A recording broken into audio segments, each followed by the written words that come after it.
Bab 841.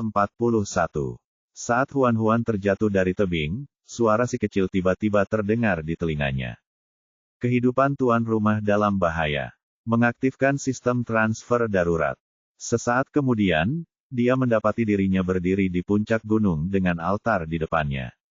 Pada saat itu, tidak ada seorang pun di puncak gunung kecuali dia. Di mana yang lainnya? Si kecil berkata dengan malas, mereka seharusnya masih dalam perjalanan. Mereka belum sampai puncak. Huan berjalan menuruni gunung. Si kecil berat menghentikannya. Mau kemana? Aku akan mencari Baidi dan yang lainnya. Jangan pergi dulu. Mengapa? Alih-alih menjawab, si kecil malah bertanya, apakah kamu tidak ingin mencari pembunuh yang baru saja mencoba membunuhmu? Huan membeku. Dia mengingat apa yang terjadi sebelum dan sesudah dia jatuh dari tebing. Dia tampak berpikir, maksudmu seseorang dengan sengaja ingin menyakitiku. Kalau tidak, menurutmu mengapa penjaga itu tidak terkilir pergelangan kakinya lebih awal atau lebih lambat?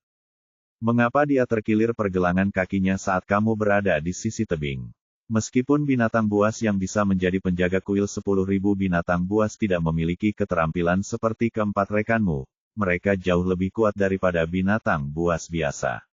Bagaimana binatang buas itu bisa terkilir pergelangan kakinya saat berjalan?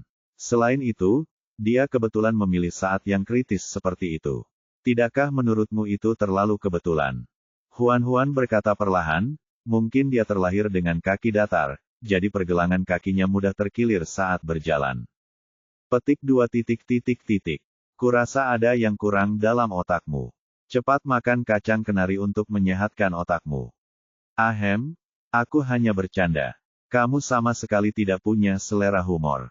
Si kecil berat meninggikan suaranya dan bertanya, kamu hampir kehilangan nyawamu tadi, tapi kamu masih saja bercanda. Huan mengangkat tangannya tanda menyerah. Saya salah. Dia segera mengalihkan topik pembicaraan. Kamu baru saja mengatakan seseorang mencoba menyakitiku. Apa hubungannya itu dengan aku yang tidak bisa turun gunung? Gadis bodoh. Orang-orang itu mengira kau telah jatuh dan mati. Keadaan sekarang kacau balau. Orang yang diam-diam merencanakan sesuatu terhadapmu pasti akan memanfaatkan kesempatan ini untuk mendapatkan sesuatu. Kalau tidak, tidak ada gunanya bagi mereka untuk menyakitimu. Itulah sebabnya kau harus mengikuti arus sekarang. Huan bertepuk tangan. Ayah sangat pintar. Tentu saja. Seperti yang diharapkan si bocah kecil, semua orang terjebak di jalan setapak pegunungan. Mereka berada dalam dilema, dan suasana menjadi kacau. Baidi telah menjaga tempat Huan jatuh, dan ekspresinya sangat jelek. Suang Yun, Sang Ye, dan Sue Ling juga tidak lebih baik.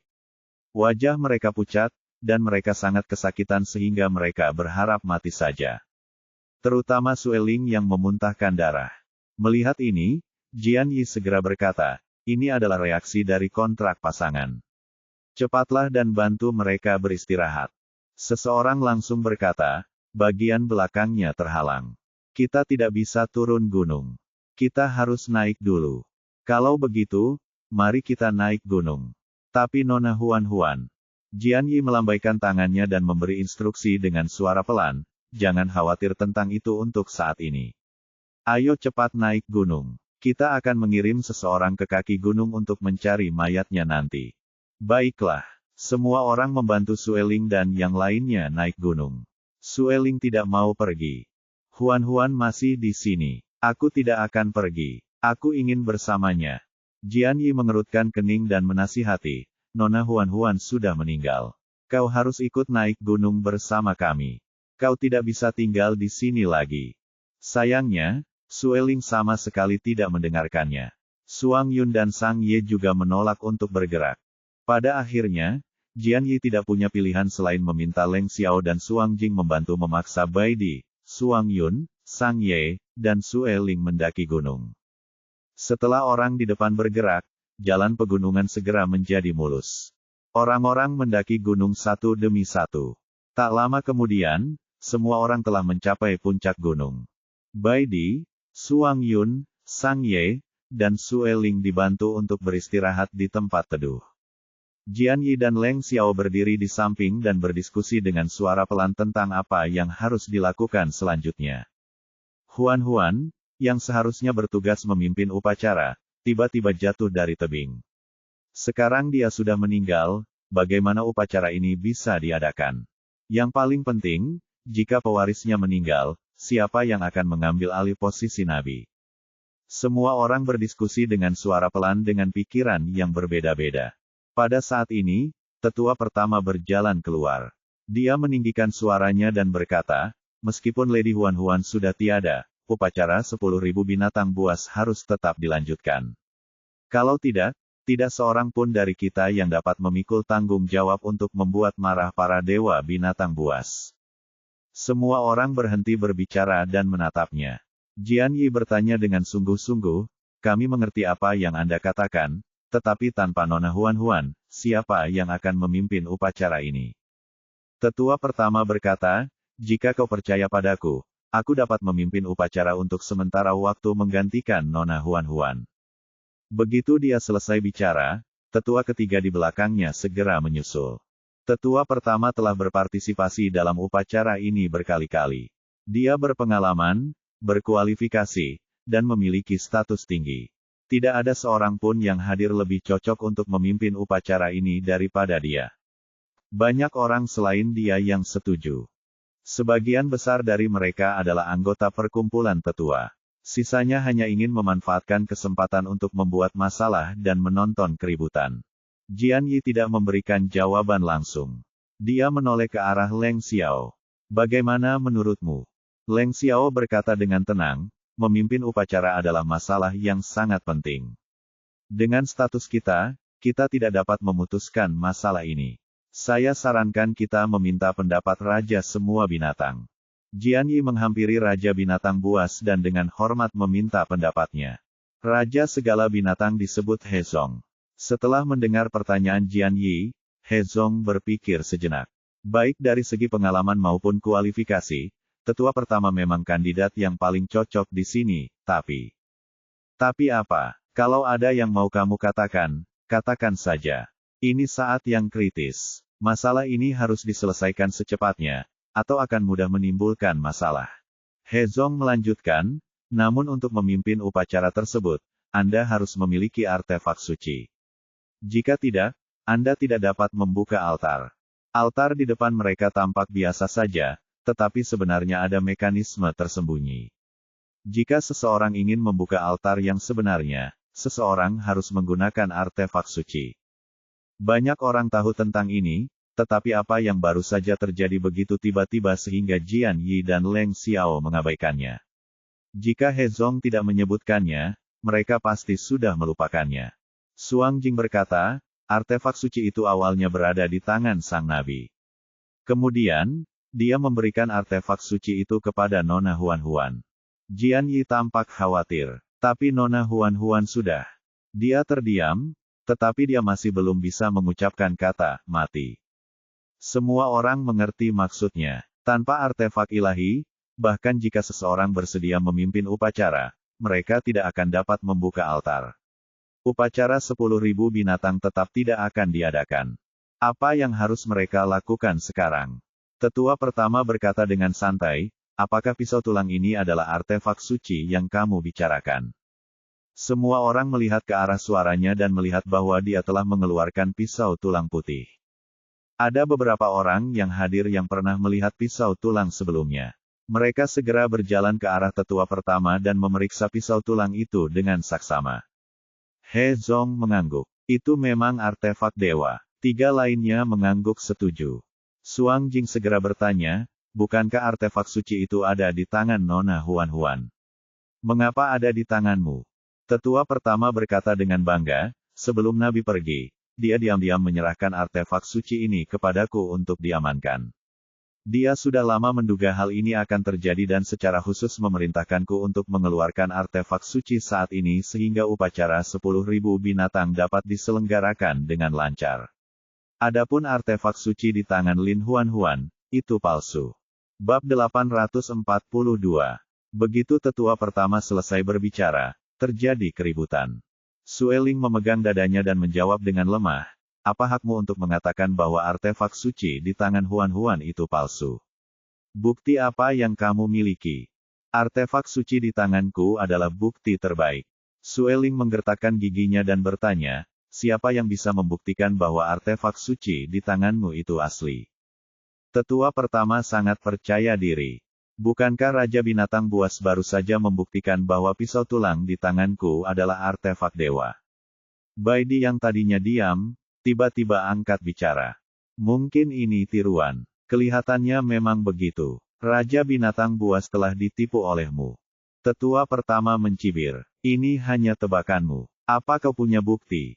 Baidi terdiam. Kenapa kau tidak mengatakan apa-apa? Itu karena kau tidak bisa memberikan bukti, kan?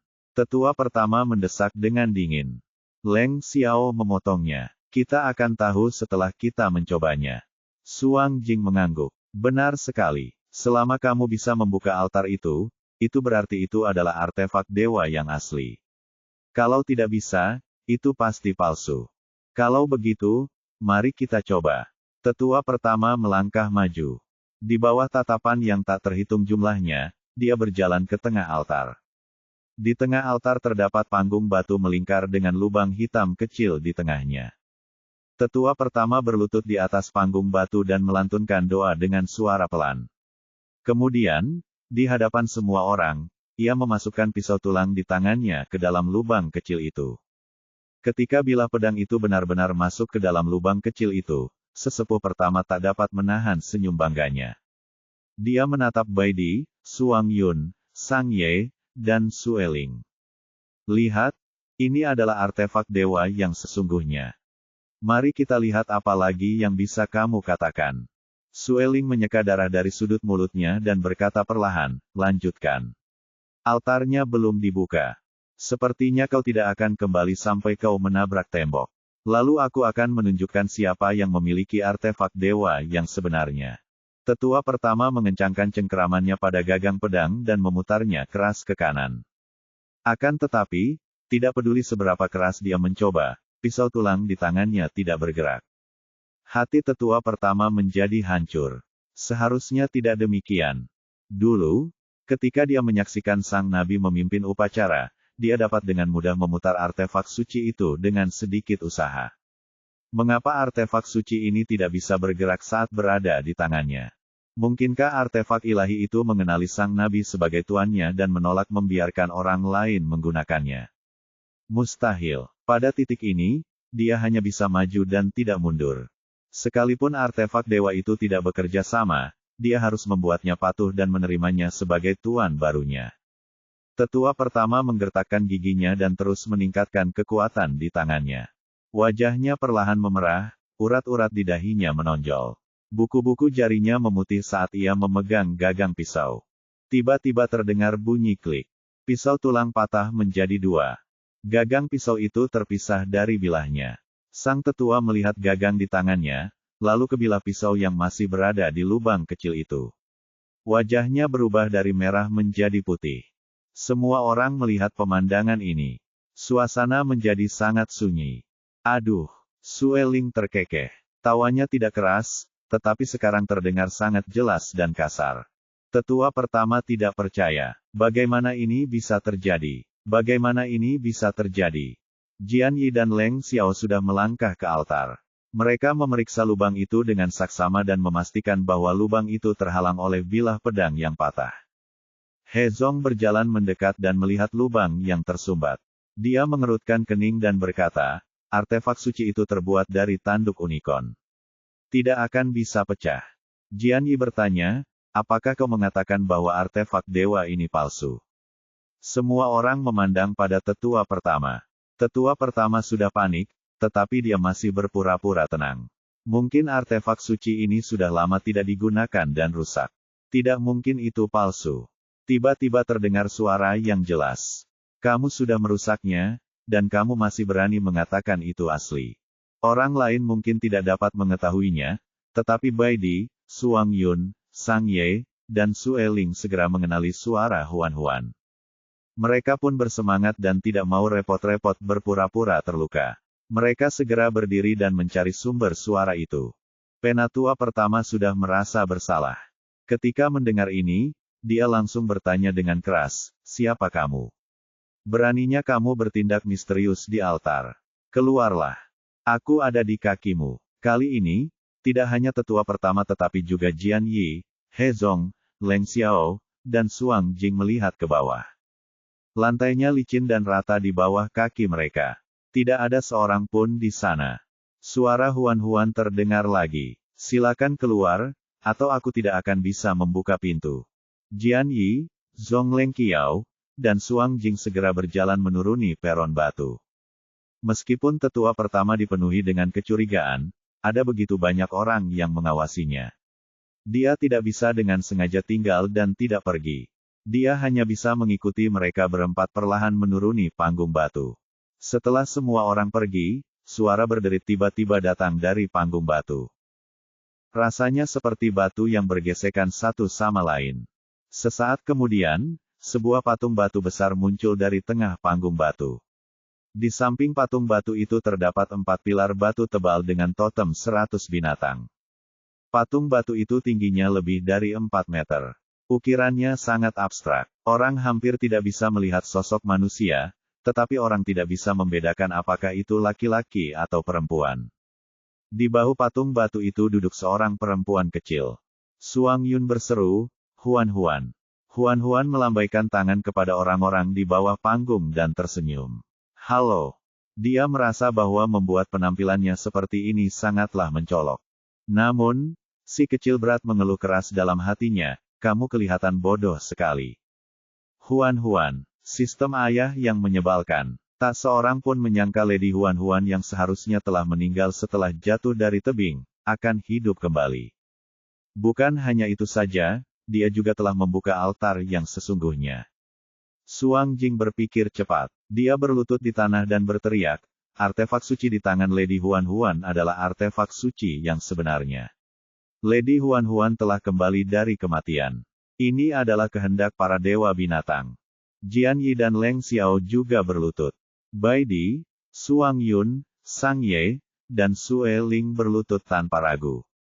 Banyak binatang lain berlutut di belakang mereka. Dalam sekejap mata, sekelompok besar dari mereka telah berlutut. Beberapa orang yang masih menonton juga berlutut. Pada akhirnya, hanya orang-orang dari asosiasi tetua yang masih berdiri. Yang lainnya semua berlutut di tanah. Ekspresi tetua pertama sangat jelek. Dia melotot tajam ke arah Lin Huan-Huan yang duduk di bahu patung itu. Kalau saja tatapan itu bisa terwujud, Lin Huan-Huan pasti sudah dipotong-potong olehnya. Tanpa diduga, dia masih saja tertipu olehnya. Dia baru saja mengatakan begitu banyak hal dan mengira kemenangan sudah di tangannya. Dia tidak menyangka semuanya berada dalam perhitungan Lin Huan-Huan. Dia pasti bersembunyi di kegelapan dan menertawakannya tadi. Di mata semua orang, kata-kata dan tindakannya tadi pasti sama lucunya dengan pertunjukan badut. Bab 843. Huan-Huan memanggil si ungu kecil. Puluhan bunga kupu-kupu berkumpul di kakinya dan menjatuhkannya dengan kuat ke tanah. Dia membungkuk dan mengeluarkan bilah pisau yang patah itu dari lubang. "Penatua pertama, ini milikmu. Ambillah kembali." Tetua pertama tidak mengambil pisau itu. Sebaliknya, dia menoleh untuk melihat tetua kedua, yang berdiri tidak jauh dari situ. Pisau tulang itu diberikan kepadanya oleh tetua kedua. Tetua kedua pasti tahu bahwa artefak suci itu palsu. Tetua kedua bersekongkol dengan Lin Huan-Huan. Dasar pengkhianat. Tetua kedua sangat ketakutan oleh tatapan pembunuh itu hingga hatinya bergetar. Karena tetua kedua telah mengikuti tetua pertama selama bertahun-tahun, dia sangat mengenal kepribadian tetua pertama. Sekarang setelah tetua pertama memutuskan bahwa dia adalah seorang pengkhianat, dia pasti akan memikirkan cara untuk membunuhnya di masa mendatang. Jika dia ingin melindungi dirinya, dia harus mencari tuan yang lain. Mengenai kepada siapa dia harus meminta bantuan. Dia memiliki 2 cacing boneka di tubuhnya, dan hidupnya ada di tangan Lin Huan-Huan. Sekalipun itu hanya demi nyawanya, dia hanya bisa tunduk padanya. Banyak pikiran berkecamuk dalam benaknya. Namun hanya sekejap mata sebelum dia membuat keputusan. Tetua kedua melangkah 2 langkah ke samping dan menjauhkan diri dari para tetua di sampingnya. Ia berargumen, kau jelas menyuruh seseorang untuk menempa pisau tulang itu. Apa hubungannya denganku? Kaulah yang berambisi dan ingin mewarisi posisi nabi. Kaulah pengkhianat yang sebenarnya. Semua orang tampak tercengang. Wajah tetua pertama berubah dari putih menjadi hitam. Kalau saja tidak banyak orang yang menonton, dia pasti sudah menyerbu ke depan dan menghabisi pengkhianat yang mengucapkan omong kosong itu. Tetua kedua bertekad untuk memanfaatkan kesempatan ini untuk membuktikan kesetiaannya, jadi dia berbicara semakin bersemangat. Sebelumnya kau memberiku pil dan memintaku untuk diam-diam menaruhnya di makanan Huan-Huan saat dia tidak melihat. Aku tidak tega menyakiti Huan-Huan yang baik hati, jadi aku berinisiatif untuk menyerah padanya dan mengatakan yang sebenarnya. Huan-Huan yang baik hati itu tidak hanya membiarkanku hidup, tetapi dia juga mengingatkanku untuk tidak berkolusi denganmu lagi. Kalau tidak, aku pasti akan disakiti olehmu. Huan-Huan benar-benar wanita paling baik yang pernah kulihat. Aku pasti buta karena ingin menyakitinya. Dia menyeka air matanya sambil berbicara. Aktingnya sangat bagus. Huan-Huan tidak dapat menahan diri untuk tidak memujinya secara diam-diam. Penatua kedua, aku tidak menyangka kamu ternyata seorang aktor yang cakap. Tetua pertama sangat marah hingga mukanya berubah hijau lagi. Kau bicara omong kosong. Kapan aku memintamu untuk membius Lin Huan-Huan? Tunjukkan buktinya. Tetua kedua menoleh ke arah Huan-Huan dan memohon sambil menangis. Nona Huan-Huan dapat bersaksi untukku. Tatapan semua orang terfokus pada Huan-Huan lagi. Huan-Huan terbatuk pelan. Sebagian besar yang dikatakan tetua kedua itu benar. Tetua pertama memang pernah memintanya untuk membiusku sebelumnya. Aku bahkan pernah melihat pil itu dengan mata kepalaku sendiri. Pil itu berisi telur cacing boneka. Setelah seseorang memakannya, mereka akan diparasit oleh cacing boneka itu dan menjadi boneka di bawah kendali tuannya. Tetua pertama berteriak, omong kosong. Ini semua fitnah. Aku tidak melakukannya. P Alpha N Alpha petik terbalik Nonu 1, SOM Huan-Huan berhenti berdebat dengannya dan menoleh untuk melihat Leng Xiao. Bawa dia pergi dan kurung dia. Setelah upacara selesai, interogasi dia dengan benar. Baiklah, Leng Xiao hendak menangkap mereka ketika tetua pertama berteriak, aku tetua pertama. Apa hak kalian menangkapku? Huan-Huan meletakkan tangannya di lengan bajunya dan berkata dengan tenang, aku adalah penerus Nabi dan memiliki artefak suci yang diberikan kepadaku oleh Nabi. Aku memiliki hak untuk menangani semua hal di kuil 10.000 binatang, termasuk asosiasi tetua Anda. Artefak suci milikmu itu palsu. Jika artefak ketuhananku palsu, bagaimana aku membuka altarnya? Kamu pasti sudah memainkan trik. Jangan tertipu oleh triknya. Sebelum tetua pertama bisa menyelesaikan perkataannya, dia dipukul hingga pingsan oleh Leng Xiao. Leng Xiao secara pribadi mengikatnya, melemparkannya ke samping, dan menyerahkannya kepada Suang Jing. Anggota perkumpulan tetua yang tersisa ingin membela tetua pertama, tetapi ketika mereka melihat bahwa tetua pertama telah pingsan dan diikat, mereka langsung terlalu takut untuk berbicara. Mereka takut bahwa mereka akan pingsan dan diikat juga. Bukan hanya asosiasi tetua tetapi orang lain yang hadir juga terkejut dengan kecepatan Huan-Huan, kata kerja, Nu, Skom. Mereka tidak menyangka wanita mungil dan lembut ini begitu kejam. Dia tidak memberi muka pada tetua pertama dan menangkapnya begitu saja. Huan-Huan tidak ingin menghibur hati semua orang yang ketakutan. Dia kembali mengangkat topik tersebut ke pokok permasalahan. Upacara 10.000 binatang dimulai sekarang. Semua orang menahan napas, tidak berani bersuara lagi. Mereka diam-diam memperhatikan perempuan kecil di atas panggung. Ketika semua orang melihat Huan-Huan berlutut di depan patung itu, mereka pun segera berlutut pula. Huan-Huan berlutut di tanah dan menempelkan kedua telapak tangannya. Dia menatap patung yang tinggi dan berwibawa di depannya dengan ekspresi yang sangat saleh. Tapi di dalam hatinya, dia meraung. Sialan. Karena ketakutan karena jatuh dari tebing tadi, dia jadi lupa isi buku kulit domba itu. Apa yang harus dia lakukan selanjutnya? Apa yang harus dia katakan?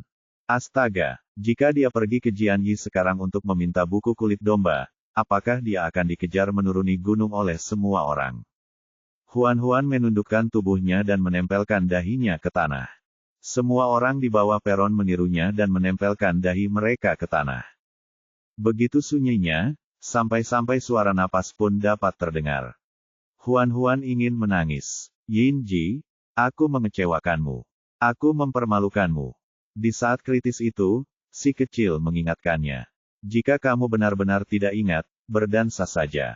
Tarian apa yang akan ditarikan olehnya? Yang ada hanya tarian para dewa. Huan mengeluarkan topeng prediksi dan menempelkannya di wajahnya sebelum berdiri dengan tenang. Semua orang di bawah panggung berdiri bersamanya. Huan menarik napas dalam-dalam dan mengembuskannya perlahan. Ketika tubuhnya rileks, dia mengangkat lengannya dan mulai menari. Roknya bergoyang saat dia menari. Kaki telanjangnya yang seputih giok menginjak tanah, dan gelang kaki kristal hitamnya mengeluarkan suara benturan yang tajam saat menyentuh tanah. Bunga teratai mekar dengan lapisan kelopak berwarna merah muda pucat, dan bunga kupu-kupu menari-nari di sekelilingnya. Topengnya yang seputih salju membiaskan cahaya misterius yang terpancar dari matahari. Inilah tarian para dewa, tarian pengorbanan yang dapat memanggil dewa. Semua orang membelalakan mata mereka dan menatap wanita di atas panggung tanpa berkedip. Seolah-olah mereka telah melihat seorang dewi, rasa hormat muncul di hati mereka. Awan di langit bergulir, dan bintik-bintik cahaya keemasan pucat yang tak terhitung jumlahnya terbang keluar dari patung dan memercik ke altar. Dengan Huan sebagai pusatnya, rumput menyebar ke segala arah, dan ratusan bunga bermekaran. Ini sungguh keajaiban. Tak seorang pun berani bersuara karena takut mengganggu tarian sang dewi. Mereka hanya bisa berteriak dalam hati dan tanpa sadar berlutut lagi. Bahkan ada yang menitikkan air mata kegembiraan. Mereka telah berpartisipasi dalam lebih dari satu upacara. Tetapi ini adalah pertama kalinya mereka melihat keajaiban yang begitu indah. Huan benar-benar dewi yang dikirim surga untuk melindungi mereka. Bab 844. Setelah menarikan tari para dewa, Huan berdiri di depan patung dan secara resmi mengambil alih posisi nabi di hadapan semua orang. Tidak ada seorang pun yang berkeberatan. Bahkan sekelompok tetua memandang Huan dengan sedikit rasa kagum. Meskipun mereka masih membencinya, dia tetaplah dewi yang dipilih oleh para dewa binatang. Tidak ada seorang pun yang berani membuat marah para dewa binatang. Huan tidak tahu perubahan psikologis seperti apa yang ditimbulkan tariannya pada semua orang yang hadir. Dia menatap patung di depannya dan menghela napas lega. Dia akhirnya mendapatkan posisi sebagai nabi. Dia tidak mempermalukan Yinji. Hebat sekali. Upacara 10.000 binatang berakhir dengan sukses. Huan menutup altar, dan patung serta pilar batu mundur ke bawah tanah. Semua orang turun gunung untuk pulang. Berita tentang keajaiban pada upacara hari itu menyebar ke seluruh kota 10.000 binatang. Hampir semua binatang tahu bahwa nabi baru itu telah memperoleh dukungan dari para dewa binatang. Selama upacara tersebut, para dewa binatang mengirimkan keajaiban kepadanya, menyebabkan ratusan bunga bermekaran. Pemandangannya sungguh indah. Pamor sang nabi melonjak ke puncaknya dalam semalam. Pada saat ini, Huan masih belum mengetahui perubahan di kaki gunung. Dia sedang duduk di kamar tidur dan diganggu oleh keempat temannya.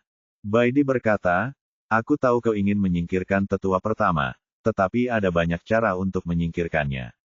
Mengapa kau memilih yang paling berbahaya?" Suang Yun berkata, "Tahukah kau bahwa jantungku hampir berhenti berdetak saat melihatmu jatuh dari tebing?" Sang Ye berkata, "Jika kamu mati, aku pun tidak akan bisa hidup." Sueling berkata, "Kau benar-benar sudah dewasa. Kau hebat sekali. Kau benar-benar menggunakan dirimu sebagai umpan untuk memancing ular itu keluar dari lubangnya.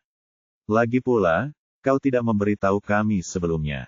Jika kami tidak bereaksi cukup cepat, kami akan melompat dari tebing untuk menemanimu." Saat itu, mereka berempat terkejut, terutama Sang Ye. Dia hampir melompat dari tebing bersama mereka. Untungnya, Sueling menyadari tepat waktu bahwa kontrak pasangan itu tidak terputus, dan tidak ada yang aneh dengan cincin kontrak itu. Ini berarti Huan masih aman.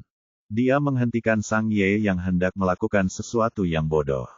Kemudian, mereka sengaja bertindak seolah-olah mereka terluka oleh reaksi keras dari kontrak pasangan tersebut agar dilihat orang lain, sehingga pembunuh sebenarnya yang bersembunyi dalam kegelapan menjadi kurang waspada. Berkat kerja sama mereka pulalah semuanya berjalan lancar.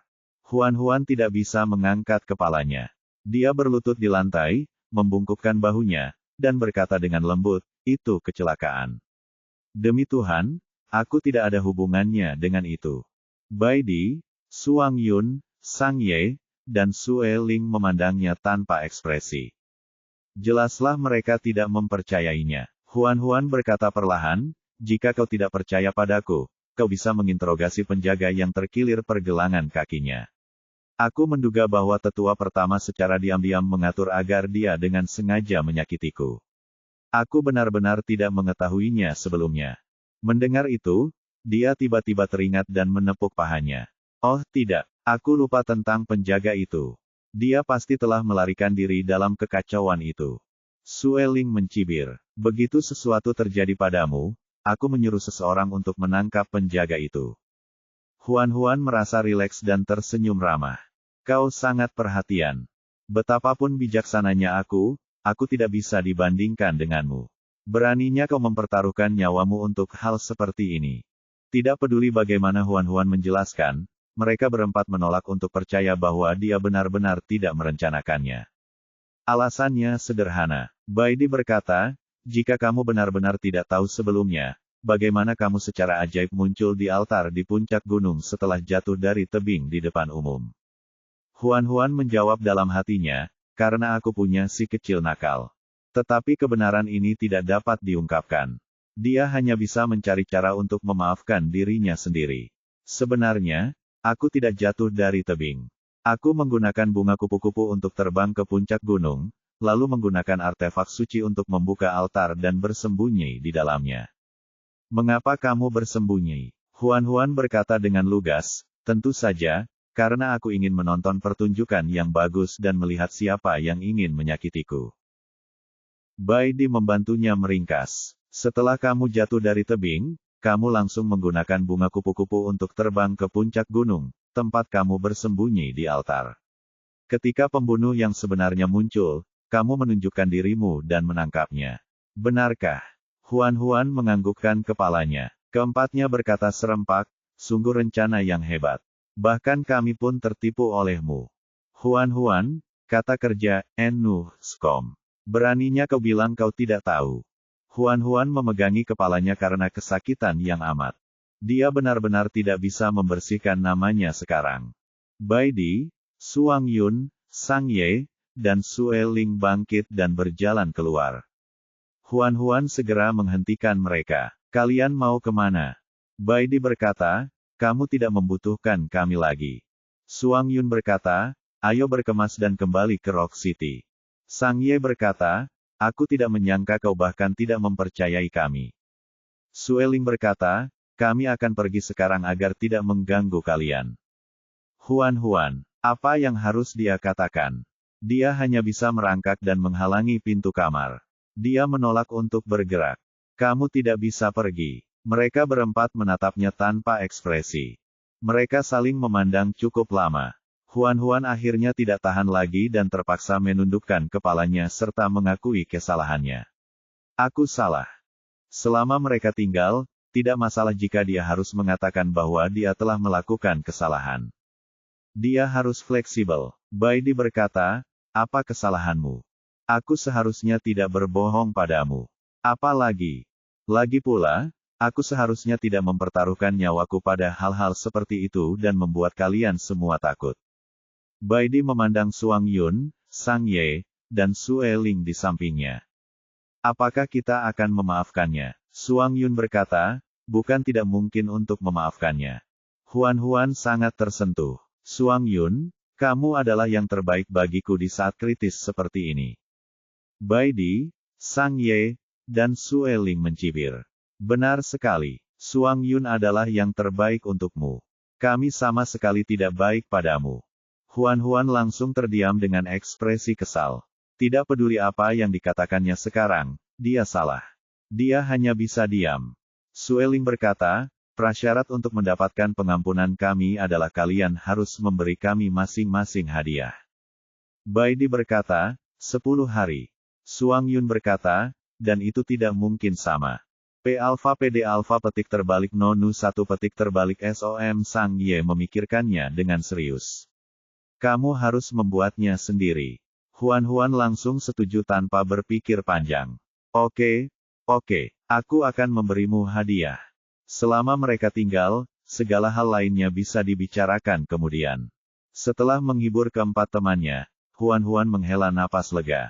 Tetapi sebelum dia merasa nyaman lama-lama, Leng Xiao datang mencarinya. Tetua pertama sudah di penjara. Apa yang ingin kau lakukan dengannya? Pertama, suruh dia menjelaskan bagaimana dia berkomplot melawanku. Setelah itu, suruh dia menandatangani surat perjanjian. Lalu, kita akan pasang pengumuman di papan pengumuman kota dan umumkan kejahatannya ke seluruh dunia. Leng Xiao ragu-ragu. Tapi kebanyakan binatang tidak bisa membaca. Tidak seorang pun akan mengerti bahkan jika mereka menulis pemberitahuan.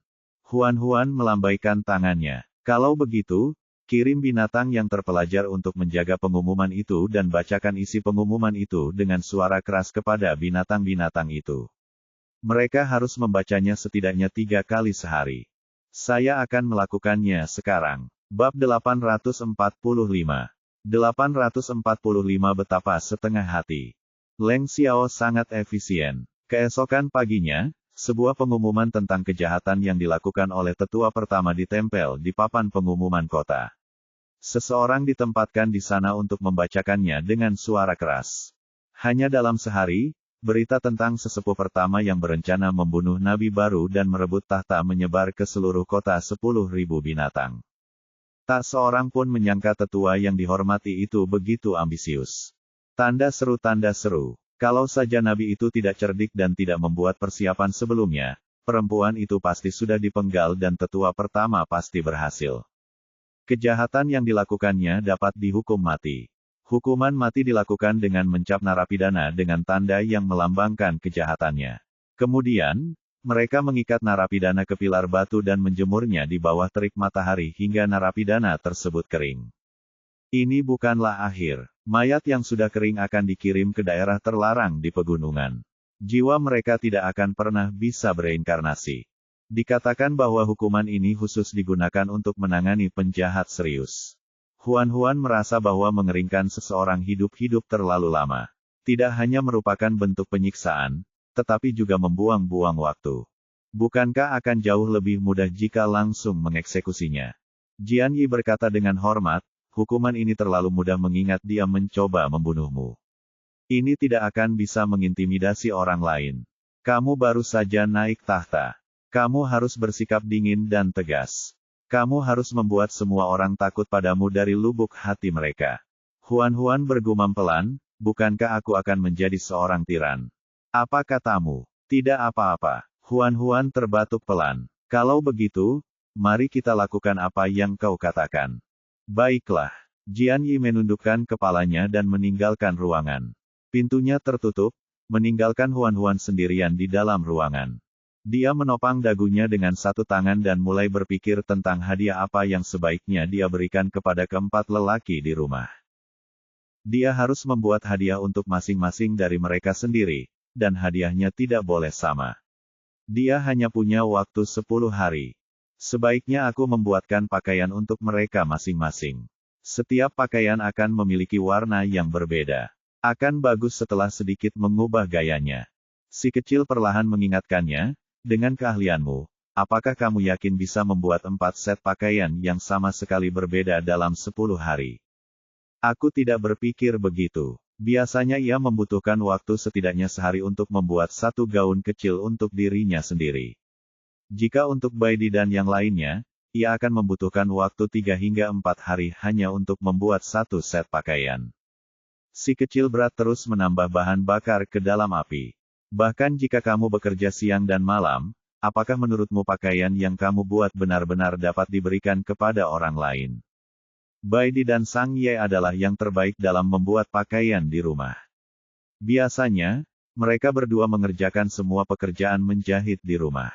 Huan kadang-kadang membuat pakaian dalamnya sendiri. Karena ia mengenakannya di dalam, tidak masalah meskipun pakaian dalamnya jelek. Namun, Berbeda halnya jika kita membuat pakaian untuk orang lain. Pakaian haruslah cantik dan indah. Huan tidak dapat memenuhi satu pun persyaratan ini. Dia menjadi marah karena malu dan berkata, jika aku tidak bisa membuat pakaian, aku akan membuat sapu tangan. Aku akan menyulam nama mereka di sapu tangan itu. Dengan begitu, sapu tangan itu akan berbeda. Si kecil berkata, seberapa setengah hati kamu? Huan sangat putus asa. Jika aku tidak bisa membuat pakaian dan sapu tangan setengah hati, apa yang harus kubuat? Jangan bilang aku tidak akan membantumu. Aku punya buku di sini. Ambil dan bacalah. Sebuah buku berbahan kulit domba muncul entah dari mana di hadapan Huan. Ada sebaris kata-kata besar di sampulnya, 365 gerakan untuk menggoda seorang pahlawan. Huan dengan santai membalik-balik 2 halaman. Halaman-halaman itu penuh dengan kiat-kiat tentang cara merayu pria. Ada satu bab yang khusus digunakan untuk membahas tentang memberi hadiah. Dia menatap bab itu dan membaca. Pintunya terbuka, dan Bai Di masuk. Huan, kita kedatangan tamu. Huan begitu ketakutan sehingga dia segera memasukkan buku kulit domba itu ke dalam gaunnya. Dia duduk tegak dan tampak serius. Tamu apa? Raja binatang buas ada di sini. Dia bilang dia ingin berbicara langsung denganmu. Oh, kamu boleh keluar dulu. Aku akan segera keluar setelah berganti pakaian. Bai Di tidak bergerak. Pandangannya terus mengamatinya. Huan sudah merasa bersalah, jadi dia merasa semakin tidak nyaman di bawah tatapannya. Apakah ada hal lain? Apa yang kamu lihat? Tidak ada. Itu hanya sebuah buku. Bai Di bertanya dengan lembut, bisakah kamu menunjukkan buku itu kepadaku? Huan menolak tanpa berpikir. Tidak. Kekecewaan tampak di mata Bai Di. Kau benar-benar tidak percaya pada kami. Sekarang kau bahkan tidak mau menunjukkan buku padaku. Sebaiknya aku kembali. Dia berbalik untuk pergi. Huan segera bertanya, kemana kamu pergi? Aku akan kembali ke gunung batu itu dan tidak akan pernah muncul di hadapanmu lagi. Jangan sampai kau merasa malu padaku lagi. Bai Di berjalan keluar pintu. Ketakutan, Huan menerkamnya dan memeluk kakinya. Jangan pergi. Bai Di tidak tergerak dan bersikeras untuk pergi. Huan tidak berdaya dan hanya bisa memilih untuk berkompromi. Baiklah, aku akan memberimu buku itu untuk dibaca, tapi kita sudah sepakat. Kamu hanya bisa melihatnya. Aku akan menyimpannya setelah kamu selesai. Bai Di menarik kaki depannya dan tersenyum. Baiklah, katanya lembut. Huan meraih buku dari balik gaunnya, namun tidak berhasil. Bingung, dia mengangkat roknya dan melihat ke bawah dan melihat buku itu telah jatuh ke tanah. Dia pasti secara tidak sengaja menjatuhkan buku itu ketika dia menerkam dan memeluknya. Dia hendak meraihnya, tetapi terlambat. Bai Di mengambil buku kulit domba terlebih dahulu. Kita sudah sepakat bahwa kau hanya akan melihat-lihat. Alarm di hati Huan berbunyi. Ia menerjang maju untuk merebut kembali buku itu. Sayangnya, dia terlalu pendek. Bai Di mengangkat tangannya, dan buku itu pun terangkat. Tidak peduli seberapa keras dia melompat, dia tidak dapat meraih buku kulit domba itu. Kesedihan karena memiliki kaki pendek sungguh menyebalkan. Dia berteriak dengan cemas, kembalikan buku itu padaku. Bai Di tidak merasa ada yang salah dengan buku itu, tetapi dia penasaran untuk melihat reaksinya. Dia menatap buku kulit domba di tangannya dan melihat kata-kata di sampulnya. 365 gerakan untuk menggoda pahlawan. Berkat Huan, ia juga belajar banyak karakter dan angka Cina yang disederhanakan. Sayangnya, dia mengenali semua kata yang ada di situ.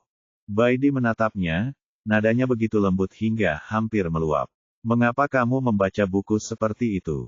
Apakah kamu akan menggoda beberapa binatang jantan lagi dan menjadikan mereka pasanganmu?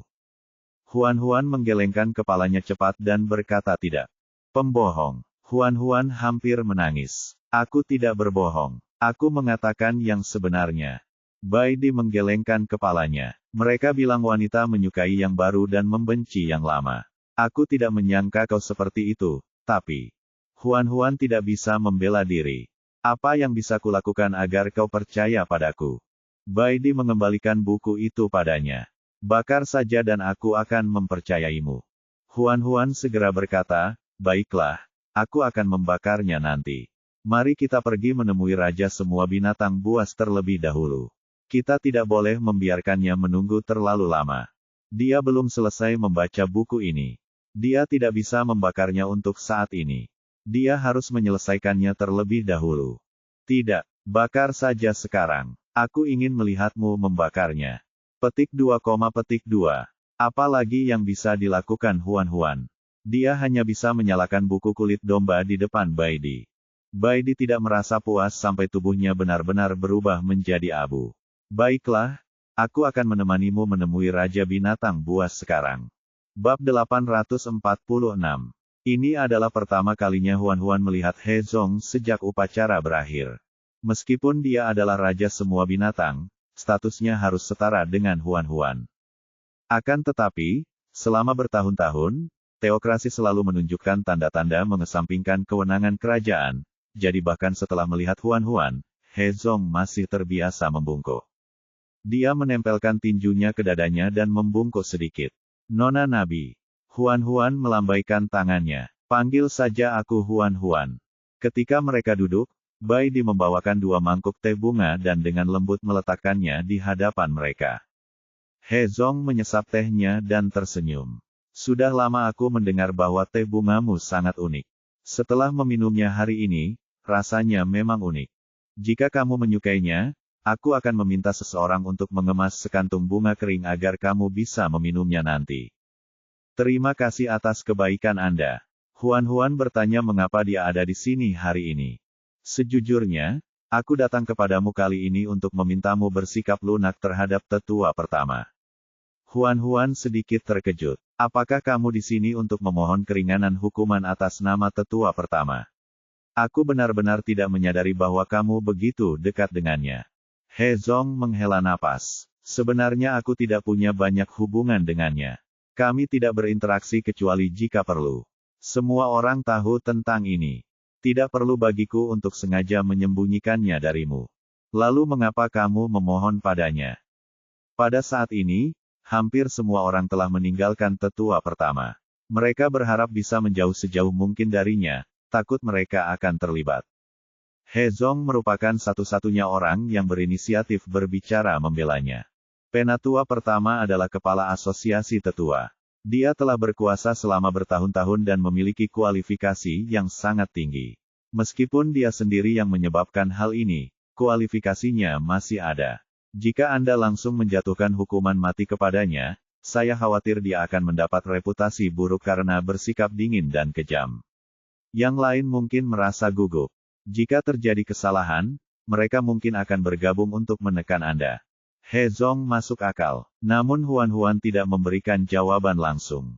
Sebaliknya, dia menoleh ke Baidi yang berdiri di sampingnya. Bagaimana menurutmu? Baidi menganalisis dengan tenang. Tuan He Zong ada benarnya, tapi tidak menyeluruh.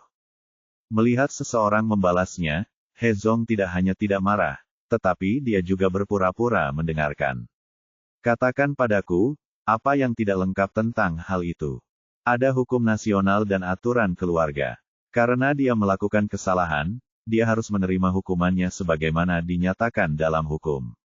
Kalau tidak, mengapa kita membutuhkan hukum?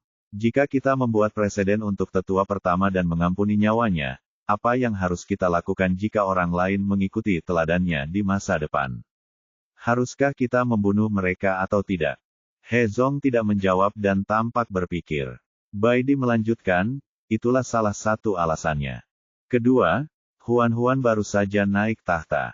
Dia orang baru di sini. Selain para pelayan dan pengawal dewa yang ditinggalkan Yinji, dia tidak memiliki pendukung lain. Fondasinya sangat dangkal. Jika dia tidak memanfaatkan kesempatan untuk membangun kekuatannya, saya khawatir kekuatan tersembunyi itu akan gelisah. Ketika saatnya tiba, mereka akan menyerangnya bersama-sama dan Huan akan menjadi sasaran semua orang.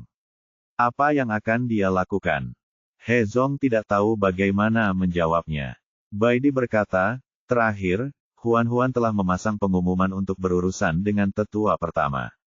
Sekarang semua binatang buas di kota tahu bahwa tetua pertama akan dieksekusi, Jika Huan tiba-tiba berubah pikiran, bagaimana orang lain bisa mempercayainya di masa mendatang? Sudut mulut He Zhang berkedut saat dia tersenyum pahit. Kau benar, aku ceroboh. Huan menghiburnya. Kau di sini hanya untuk mengingatkanku demi kebaikanku sendiri. Aku menghargai kebaikanmu. He Zhong tampak malu. Pikiranku masih terlalu sempit dibandingkan dengan pasanganmu. Jika ada kesempatan di masa depan, bolehkah aku datang dan meminta nasihat Baidi? Saya serahkan pada Baidi untuk memutuskan. Baidi berkata, saya tidak berani memberi nasihat, tetapi saya akan merasa terhormat jika mendapat kesempatan berinteraksi dengan Anda. Kalau begitu, sudah beres. He Zhong tampak senang dan tersenyum cerah. Ngomong-ngomong, ku dengar kau punya 2 anak. Aku ingin tahu apakah mereka mengikutimu ke kota 10.000 binatang buas. Mereka punya hal lain yang harus dilakukan dan tidak ikut ke kota 10.000 binatang bersama kami. Sayang sekali, aku ingin mereka beradu tanding dengan anak-anakku. Mereka mengecewakan. Baidi tersenyum. Akan ada kesempatan. Berbicara tentang anak-anak, He Zhong bertanya tentang anak-anak Huan lainnya. Ku dengar kau punya putri yang cantik dan kuat. Kebetulan saja putra-putraku masih lajang. Bagaimana kalau kita cari kesempatan suatu hari nanti untuk mempertemukan mereka dan berinteraksi satu sama lain? Mungkin salah satu putraku dan putrimu akan menjadi pasangan yang penuh kasih. Huan tidak setuju maupun tidak setuju. Dia tertawa. Dulu aku sudah berjanji pada Big Goody bahwa aku tidak akan mencampuri kehidupan pribadinya. Terserah padanya untuk memilih siapa yang dia suka dan siapa yang dia inginkan untuk menjadi pasangannya. He Zhong tidak mau menyerah. Tapi bagaimanapun juga, kau adalah ibunya. Selama kau dengan santai menyebutkannya di depannya dan membiarkan dia bertemu dengan putraku, seharusnya tidak apa-apa, kan? Dia masih di Rock City. Dia harus berurusan dengan banyak hal di kota itu. Dia tidak akan bisa pergi dalam waktu dekat. He Zhong tidak punya pilihan lain selain menunda rencana pernikahan untuk sementara. Mereka mengobrol sebentar lagi. He Zhong bangkit dan mengucapkan selamat tinggal. Huan meminta seseorang untuk mengemas sekantung bunga kering agar bisa dibawa pulang. Ketika dia pergi, Huan melihat cangkir di atas meja. He Zhong hampir tidak menyentuh cangkir tehnya. Dia hanya menyesapnya dari awal hingga akhir dan tidak pernah menyentuhnya lagi. Dia berkata dengan penuh arti, He Zhong tampaknya tidak menyukai teh. Baidi berkata, itu normal. Kebanyakan karnivora tidak menyukai teh bunga. Namun dia hanya memuji teh bunga dan membawa sekantung besar bunga kering bersamanya. Karena dia munafik. Dia mengatakannya dengan terus terang, dan Huan tidak dapat menahan tawa. Karena kamu tahu dia munafik, mengapa kamu mengobrol dengan gembira dengannya tadi? Kamu bahkan setuju untuk terus berinteraksi dengannya di masa mendatang. Ekspresi Baidi tidak berubah. Karena aku juga munafik. Itu adalah tindakan meremehkan diri sendiri, tetapi saat dia mengatakannya, tidak terasa seperti dia meremehkan dirinya sendiri sama sekali. Huan tersenyum dan berkata, Raja binatang buas ini juga bukan orang yang sederhana. Bagaimana mungkin seseorang yang bisa menjadi raja segala binatang bisa bersikap sederhana? Kamu benar. Pada saat ini, Suang Yun masuk. Dia melihat 2 cangkir teh di atas meja dan bertanya, apakah ada tamu yang datang tadi? Huan tersenyum dan berkata, benar sekali. Dia bilang dia ingin Big Goody menjadi menantunya. Hal ini menyangkut kebahagiaan putrinya yang berharga seumur hidup, sehingga Suang Yun langsung menjadi gugup. Siapa itu? Itu adalah Raja Binatang Buas, He Zhong. Suang Yun mengumpat dalam hati dan cepat bertanya, kau tidak menyetujuinya, kan? Tidak, dia santai saja. Itu bagus. Bab 847. Melihat penampilan Suang Yun yang gugup, Huan tidak dapat menahan diri untuk tidak menggodanya. Wanita dewasa tidak bisa dijaga. Si baik besar akan menikah cepat atau lambat. Kamu tidak bisa terus menjaganya dan tidak membiarkannya menemukan cinta sejati. Jika dia benar-benar bertemu cinta sejatinya, bahkan jika aku tidak mau, aku akan tetap membiarkannya menikah. Namun, tidak ada satupun putra di keluarga He Zhong yang cocok untuknya. Tidak mungkin di antara mereka. Huan berkata perlahan, bagaimana kau bisa begitu yakin bahwa tidak ada kemungkinan di antara mereka?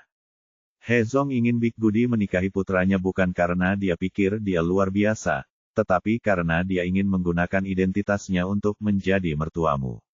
Dia hanya menggunakan Big Goody sebagai pion. Aku tidak akan memberinya kesempatan. Suang Yun sudah memikirkannya matang-matang. Tidak apa-apa bagi Big Goody untuk memiliki teman, tetapi mereka harus tulus dan baik kepada Big Goody. Teman-temannya tidak boleh memiliki motif lain. Huan mengangguk. Aku juga tidak akan memberinya kesempatan. Suang Yun tiba-tiba mencondongkan tubuhnya ke depan dan mengendus. Kenapa kamu mencium bau terbakar? Apa kamu baru saja membakar sesuatu? Baidi berkata, dia baru saja membakar sebuah buku. Buku apa? Sebelum Baidi sempat berbicara, Huan berkata, itu hanya buku biasa. Setelah itu, dia menatap Baidi dengan penuh semangat, memohon padanya agar tidak mengatakan yang sebenarnya. Dengan sifat Suang Yun yang pencemburu, jika dia tahu bahwa dia sedang membaca buku berjudul 365 Jurus Menggoda Seorang Pahlawan, dia akan langsung berselisih dengannya. Baidi mengusap kepalanya dan berkata lembut, ya, itu buku yang sangat biasa. Ketika Suang Yun melihat mereka berdua saling menatap dengan penuh cinta di mata mereka, hatinya tak kuasa menahan sakit. Sampai kapan kalian ingin bertemu? Apakah kalian akan berpura-pura aku tidak ada? P Alpha PD Alpha petik terbalik Nonu 1 petik terbalik SOM Huan mengalihkan pandangan dan mengulurkan tangan untuk bersandar pada Suang Yun. Dia memeluk lehernya dan mengecup pipinya. Ketika si betina kecil membujuk, rasa asam di hati Suang Yun langsung berubah menjadi manis. Dia memeluk Huan dengan gembira. Baidi mengambil cangkir tehnya dan pergi. Saat makan siang, Suang Jing datang lagi untuk menumpang. Huan melotot marah padanya. Apa kamu tidak punya makanan di rumah? Aku punya makanan di rumah, tapi tidak seenak punyamu. Suang Jing duduk di atas bantal dan melihat hidangan di atas meja. Dia menelan ludah. Apakah kamu makan ayam panggang hari ini? Aku suka ayam. Kamu kemarin bilang kalau ikan adalah kesukaanmu. Jika keluargamu makan ikan, aku paling suka ikan. Jika keluargamu makan ayam, aku paling suka ayam. Suang Jing mengatakannya dengan lugas dan tanpa malu-malu. Huan memutar matanya. Begitu Baidi berkata sudah waktunya makan, Suang Jing mengulurkan tangannya untuk mengambil paha ayam. Huan menepuk punggung tangannya dengan sumpitnya. Suang Jing mengerutkan kening kesakitan. Mengapa kamu memukulku tanpa alasan? Huan berkata perlahan, paha ayam itu untuk putra dan putriku. Kalian tidak punya bagian. Dia mengambil 2 stik drum besar, 1 untuk Egi dan 1 untuk Clement. Betapapun rakusnya Suang Jing, ia terlalu malu untuk merampas makanan dari anak-anak singa itu. Oleh karena itu, ia meraih sayap ayam. Huan menepuk punggung tangannya lagi. Sayap ayam ini untuk Baidi. Dia sudah bekerja keras untuk waktu yang lama untuk membuat makanan sebanyak ini. Kita harus memberinya hadiah. Dia benar. Suang Jing tidak punya pilihan selain menarik tangannya dengan kesal dan melihatnya meletakkan 2 sayap ayam besar ke dalam mangkuk Baidi. Ia meraih makanannya untuk ketiga kalinya. Kali ini, sasarannya adalah dada ayam. Pada saat yang sama, ia mengambil keputusan. Tidak peduli seberapa keras Huan menepuk punggung tangannya kali ini, dia harus memakan dada ayam itu tanpa henti. Namun sebelum dia bisa menyentuh ayam panggang itu, Huan membawakan seluruh ayam itu kepadanya. Dia mengeluarkan pisau tulang dan memotong dada ayam yang empuk sepotong demi sepotong, lalu membagikannya kepada Suang Yun, Sang Ye, dan Sueling. Karena itu adalah artefak dewa, pisau tulang itu cukup tajam untuk memotong apapun. Pisau itu sangat cekatan saat memotong ayam. Dalam waktu singkat, dia telah membersihkan seluruh ayam panggang itu, hanya menyisakan tulang, pantat, dan kepalanya. Dia meletakkan pantat dan kepala ayam di mangkuk Suang Jing. Sama-sama, sekarang cepat makan, Suang Jing. Kalau saja dia bukan seorang nabi, dia pasti sudah menerkamnya sekarang. Melihat Clement menggertakkan giginya karena marah, dia berkata, kamu tidak suka makan pantat dan kepala ayam. Kalau kamu tidak suka, berikan saja pada Clement. Dia belum kenyang. Begitu dia mengulurkan tangannya, Suang Jing segera memasukkan pantat dan kepala ayam itu ke dalam mulutnya dan mengunyahnya. Lebih baik punya sesuatu untuk dimakan daripada tidak sama sekali. Huan bertanya padanya apakah itu enak. Suang Jing takut kalau dia bilang itu tidak enak, dia tidak akan bisa datang ke rumah mereka untuk makan gratis di masa mendatang, jadi dia dengan bijaksana mengangguk dan bilang itu enak. Huan tersenyum ramah. Kalau begitu, mulai sekarang, kamu boleh makan semua pantat dan kepala ayam kami. Suang Jing, dia ingin mengutuk. Bisakah dia melakukannya? Setelah makan malam, Suang Jing berkata bahwa tetua pertama akan dieksekusi besok pagi dan bertanya apakah ada di antara mereka yang ingin melihatnya. Huan masih memikirkan masalah hadiah dan tidak berminat untuk menonton keributan itu. Terlebih lagi, eksekusi dan pembunuhan adalah masalah yang sangat berdarah. Apa yang bisa dilihat? Dia menggelengkan kepalanya cepat dan berkata tidak. Di sisi lain, Suang Yun dan Sueling bosan dan berkata bahwa mereka ingin melihat apa yang akan terjadi pada tetua pertama. Bahkan Egi pun mengepakkan sayapnya dan berteriak, "Aku juga mau ikut. Aku juga mau ikut." Sueling selalu menyetujui permintaan putrinya yang berharga. Melihat bahwa dia ingin pergi, dia setuju tanpa ragu. "Ya, ikut aku besok." Egi terbang riang mengelilingi rumah 2 kali. Clement bersandar di bahu ibunya dan melirik tubuh bulat Egi. Ia pikir Egi telah menjadi gemuk lagi. Pasti lezat sekali. Sayangnya, ibunya tidak mengizinkannya memakan keluarga mereka. Brengsek. Agar mereka tidak bertanya lagi tentang buku kulit domba itu, Huan sengaja mandi untuk menghilangkan bau hangus dari tubuhnya. Bai Di mengeringkan rambutnya. "Apa yang sedang kamu pikirkan?" tanyanya saat perhatiannya teralih. Huan berkata, "Aku sedang memikirkan apa yang akan kuberikan padamu." Setelah mengatakan itu, dia menyadari apa yang telah dikatakannya. Dia tidak bisa menahan diri untuk tidak tersipu, merasa sedikit malu. Bai Di tersenyum. "Tidak perlu terlalu rumit atau mahal. Yang penting bisa mengekspresikan perasaanmu. Ada banyak hal yang dapat mengungkapkan perasaan seseorang, tetapi saya tidak tahu harus memilih yang mana. Pilih yang kamu suka." Dia memeluknya dari belakang. "Kami akan menyukai apapun yang kamu suka." Huan tampak berpikir. Bai Di mencium daun telinganya. "Sudah malam. Tidurlah." Oh, keesokan paginya, begitu mereka selesai sarapan, Suang Yun dan Sueling turun gunung bersama Egi. Sebelum mereka pergi, mereka secara khusus datang untuk mencari Huan dan bertanya apakah dia membutuhkan sesuatu dari bawah gunung. Huan berpikir sejenak. "Bawakan aku beberapa pot tanah liat." Bab 848. Suang Yun, Sueling, dan yang lainnya bermain sampai siang. "Ini adalah pot tanah liat yang Anda inginkan." Huan berkata, "Taruh saja di tanah. Ayo makan." Jarang sekali Suang Jing tidak datang untuk makan gratis hari ini. Keluarga Huan duduk mengelilingi meja makan. Suang Yun berkata sambil makan, "Tetua pertama diikat di luar gerbang kota bagian dalam dan terkena sinar matahari. Dari kelihatannya, dia akan membutuhkan waktu setidaknya 3 hingga 4 hari untuk mati." Egi mendongak dari mangkuk dan mendengus. Pantas saja. Dia pantas menderita karena menindas ibunya. Sueling dengan senang hati mengambil sepotong daging untuknya. "Egiku sangat pintar. Aku akan menghadiahimu sepotong daging." Setelah makan dan minum sampai kenyang, Huan pergi bermain-main dengan pot tanah liatnya. Bai Di berjalan mendekat dan berkata bahwa tetua kedua ada di sini.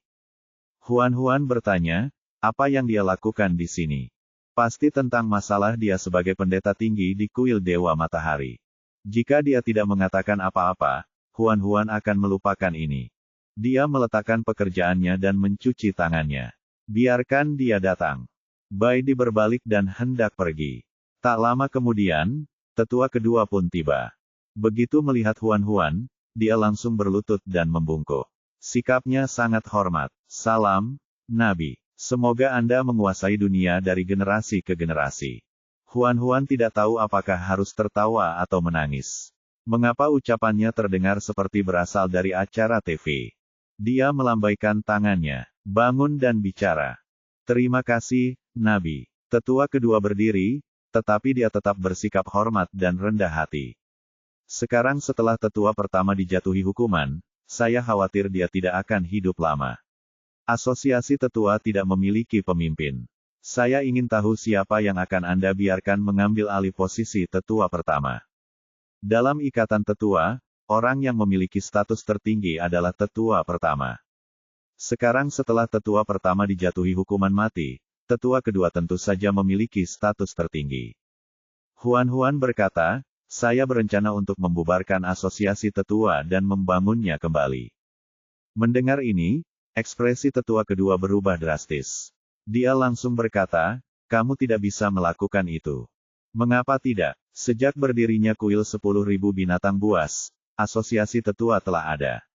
Meskipun ada sampah seperti tetua pertama yang dibutakan oleh keserakahan, kebanyakan orang masih setia kepada Nabi. Daripada menyebarkan dan membangun kembali asosiasi, lebih baik memegang mereka di tanganmu dan mengubahnya menjadi kekuatanmu sendiri. Aku memiliki cacing boneka yang kau besarkan di tubuhku, jadi aku harus mendengarkan perintahmu.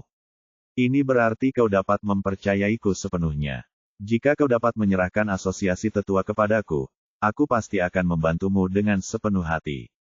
Saranmu bagus, tapi aku sudah memutuskan.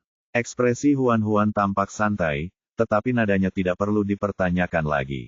Daripada mengkhawatirkan hal-hal ini, mengapa kamu tidak segera berkemas dan bersiap untuk mengambil posisi di kuil Dewa Matahari? Target tetua kedua saat ini adalah tetua pertama. Bagaimana mungkin posisi sebagai pendeta tinggi di kuil kota binatang tingkat menengah bisa memuaskannya? Dia ingin berbicara lebih banyak lagi, tetapi Huan tidak lagi berminat mendengarkan. Aku agak lelah. Aku harus istirahat. Kau bisa kembali dulu. Menghadapi perintahnya untuk pergi, tetua kedua merasa geram, tetapi akhirnya, dia hanya bisa pergi dengan kesal. Tidak ada cara lain. Bagaimanapun, dia masih memiliki cacing boneka di tubuhnya. Tidak mungkin dia bisa tidak mematuhinya. Setelah tetua kedua pergi, Huan tidak beristirahat. Dia meminta seseorang untuk memanggil Suang Yun. Begitu Suang Yun melihatnya, dia menggendongnya dan meletakkannya di pangkuannya. Dia bertanya dengan manis, mengapa kamu mencariku? Tetua kedua datang menemuiku tadi untuk berbicara tentang asosiasi tetua. Pikiran Suang Yun dipenuhi dengan tubuh lembut gadis kecil itu. Dia hampir tidak menyisihkan waktu untuk mendengarkannya dan bertanya dengan santai, bagaimana? Saya telah memutuskan untuk membubarkan ikatan tetua. Huan menoleh untuk menatapnya, bibirnya bergerak di antara bibirnya. Apa kau tidak terkejut? Suang Yun memanfaatkan kesempatan itu untuk menciumnya. Apa yang perlu dikejutkan? Selama bertahun-tahun, asosiasi tetua hanya melakukan sedikit hal baik dan banyak hal buruk. Sekarang, meskipun tetua pertama baru saja dieksekusi dan orang-orang tua itu masih takut padamu, kami akan membunuh mereka semua untuk mencegah masalah di masa mendatang. Mendengar perkataannya, Huan merasa lega. Nanti aku suruh Leng Xiao yang mengurusnya. Sebagai pemimpin dari 12 pengawal dewa, Leng Xiao hanya mengikuti perintah sang nabi. Sangat tepat baginya untuk memimpin pengawal dewa untuk menyerang asosiasi tetua. Huan bertanya, ada hal lainnya. Apa? Sekarang aku sudah menjadi nabi, jadi posisi pendeta tinggi di kuil batu kosong. Kita harus memilih orang lain untuk mengambil alih jabatan pendeta tinggi. Dia tiba-tiba teringat hal itu saat dia berbicara dengan tetua kedua. Suang Yun berkata bahwa hal-hal ini terserah padanya. Dia akan mendengarkannya. Huan memikirkannya dengan serius. Jika klan kayu ilahi tidak mengkhianatiku, aku mungkin akan memilih Sue Hui untuk mengambil alih. Sayangnya, mereka memintanya. Mereka ambisius tetapi tidak tahu tempat mereka. Mereka sendiri yang menyebabkan hal ini. Huan menghela nafas dan tidak menyebutkan klan kayu ilahi lagi. Saya ingin Dong Ya mengambil alih jabatan sebagai pendeta tinggi. Dong Ya, Suang Yun mencoba mengingatnya. Kepala suku kelinci. Setelah pemimpin suku kelinci meninggal, Dong Ya mewarisi jabatan tersebut. Huan mengangguk dan berkata ya. Dalam kesan Suang Yun, Dong Ya hanyalah seorang anak nakal. Dia bertubuh kecil dan sangat suka makan wortel dan kubis. Namun, dia sangat setia kepada Huan Huan. Selain itu, dia belajar banyak ilmu pengobatan darinya. Kalau dipikir-pikir lagi, dia memang sangat cocok untuk mengambil alih jabatan sebagai imam besar. Suang Yun segera mengambil keputusan. Dong ya. Nanti aku akan meminta Jian Yi untuk mengirim 2 orang hamba dewa ke kota batu untuk mengumumkan perihal pengangkatan Dong Ya sebagai pendeta tinggi. Cakar Suang Yun menancap di pakaiannya, dan nadanya ambigu. Sekarang setelah kita selesai bicara, bukankah sebaiknya kita melakukan sesuatu? Sebelum dia bisa menyelesaikan ucapannya, dia berteriak. Brengsek, itu menyakitkan. Suang Yun segera menarik tangannya dan menyadari bahwa punggung tangannya telah digigit ular. Huan Huan langsung melompat ke tanah dan mengeluarkan Clement dari balik pakaiannya. Dia mengerutkan kening dan memarahi, bukankah aku sudah bilang padamu untuk tidak menggigit orang? Clement mengerang. Siapa yang meminta sepiring daging itu menyentuhnya? Dia harus menggigitnya. Taring ular piton itu beracun. Suang Yun merasa pusing, dan wajahnya langsung pucat. Huan Huan menggigit jarinya dan mengoleskan darah pada lukanya. Sesaat kemudian, rasa pusing Suang Yun berangsur-angsur menghilang. Dia menutupi lukanya dan menatap Clement sambil menggertakkan giginya. Tunggu saja, aku akan memberimu pelajaran di masa depan. Clement melingkarkan dirinya di pergelangan tangan ibunya dan berbalik untuk menjulurkan lidah ularnya ke arah Suang Yun. His. Ayo, aku tidak takut padamu. Meskipun racunnya telah disembuhkan, Huan Huan masih membiarkan Suang Yun beristirahat sejenak. Suang Yun pergi dengan enggan. Huan Huan mengangkat Clement dan meletakkannya di tanah. Sudah kubilang jangan menggigit siapapun. Karena kau tidak mendengarkanku, jangan ikuti aku lagi. Pergi. Bab 849. Huan Huan membiarkannya pergi. Bagaimana mungkin Clement rela pergi? Dia berpegangan erat pada pergelangan kaki ibunya dan tidak mau melepaskannya. Huan Huan tidak bisa melepaskannya, jadi dia membiarkannya mengganggunya. Namun, dia berhenti berbicara dengannya. Saat makan malam, dia tidak memberinya makanan seperti biasanya. Dia mengambil makanan untuk Bai Di, Suang Yun, dan Sang Ye, tetapi dia tidak memberinya makan. Clement menatapnya penuh semangat. Huan Huan pura-pura tidak melihatnya dan makan. Bukan berarti dia tidak bisa makan sendiri. Kalau dia benar-benar makan, dia bisa menghabiskan seluruh meja. Namun, ibunya tidak menghiraukannya. Betapapun lezatnya makanan itu, ia tidak dapat membangkitkan selera makannya. Dia bersandar lemah di meja. His, Bu, jangan abaikan aku. Anggota keluarga lainnya menyadari suasana aneh antara Huan Huan dan Clement. Setelah makan malam, Bai Di, Sang Ye, dan Sue Ling mengetahui apa yang terjadi dari Suang Yun.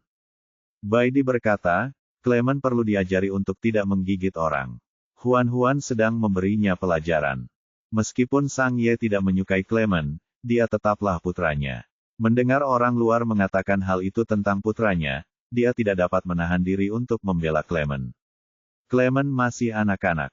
Sue Ling tersenyum tipis. Dia bukan hanya anak kecil, tapi dia juga anak kecil yang bisa menelan orang hidup saat dia membuka mulutnya.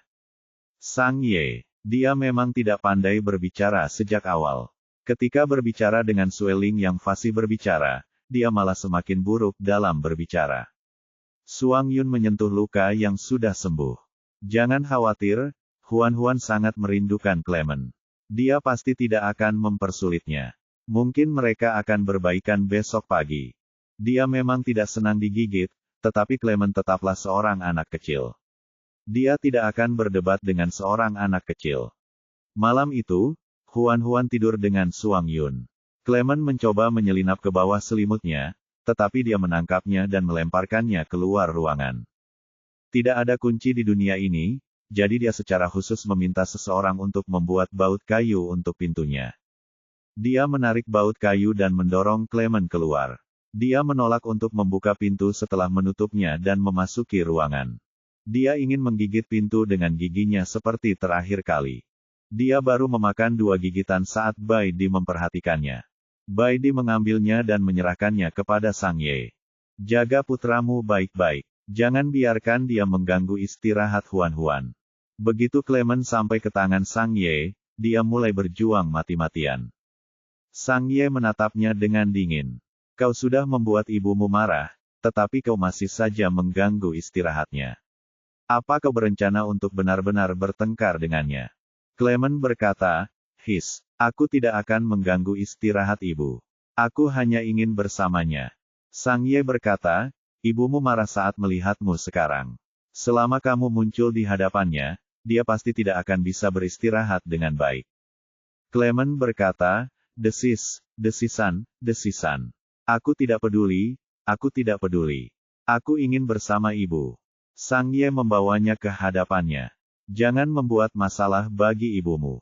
Ini hanya akan membuatnya semakin membencimu.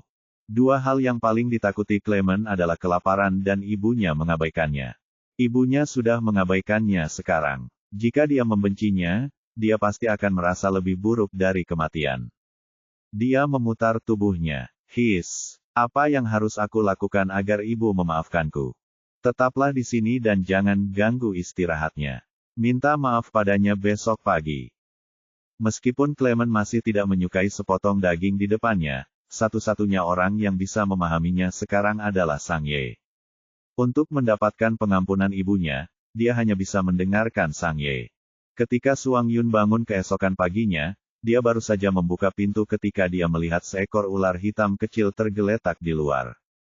Clement mengangkat kepalanya dan menjulurkan lidah ularnya. Suang Yun bertanya, apakah kamu mencari ibumu? Clement mengangguk. Suang Yun menunjuk ke belakangnya. Dia masih tidur. Kamu mau masuk? Clement ragu-ragu, tetapi pada akhirnya, dia tidak masuk. Sebaliknya, dia terus berbaring di pintu. Jarang sekali melihatnya begitu patuh.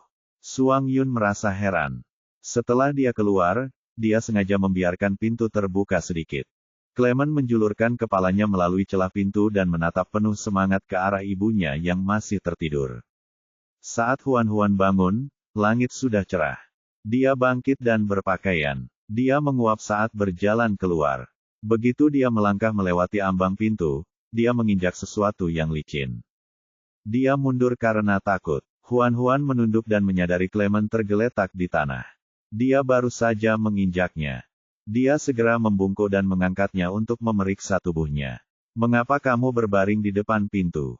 Aku tidak menyadarimu tadi dan tidak sengaja menginjakmu. Maaf. Apakah kamu terluka? Apakah tubuhmu sakit? Meskipun Clement lebih kecil, dia tetaplah seekor ular piton pemakan surga.